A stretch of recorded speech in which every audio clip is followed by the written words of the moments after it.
RX8's debleed module addresses the familiar problem of excessive bleed leakage in a recording. Bleed can come from many sources. Headphone bleed is probably the most common for musicians. An acoustic guitar player recording with a metronome click in his headphones, or a vocalist overdubbing her part with a rough mix of the track in the cans.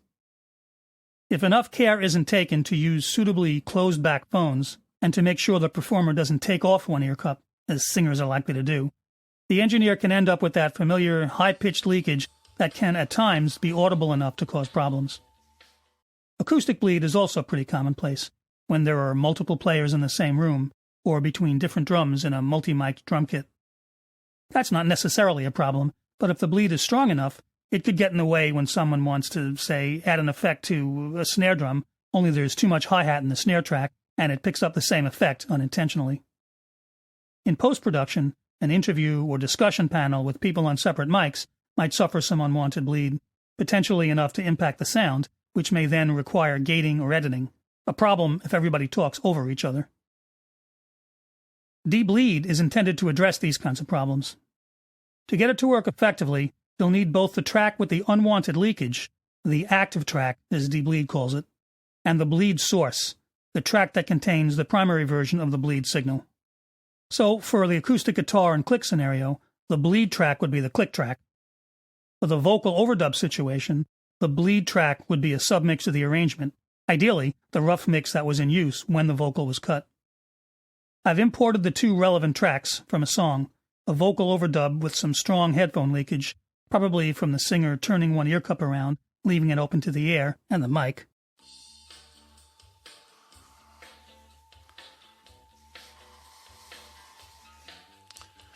As the winter turns to spring. And the matching section of a mix of the song that should be pretty much what the singer was hearing in his cans during the recording. As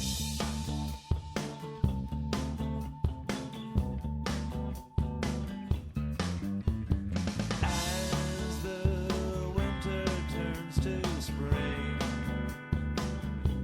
Ideally, this would be exactly what was in the cans.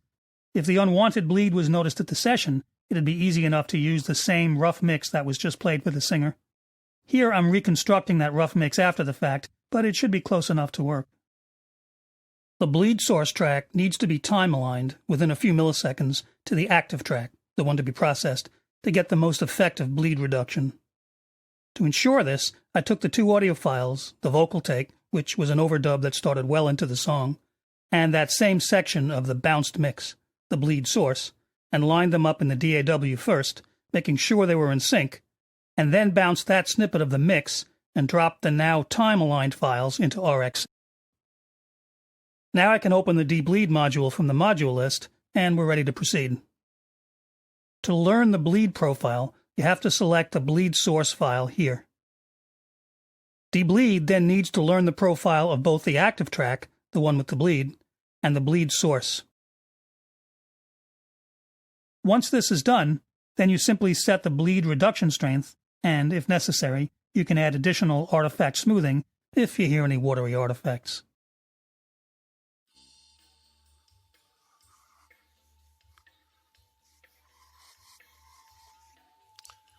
As the winter turns to spring.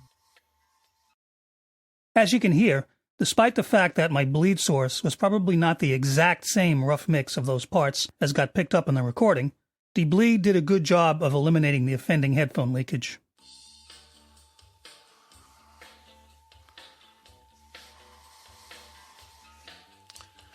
As the winter turns to spring.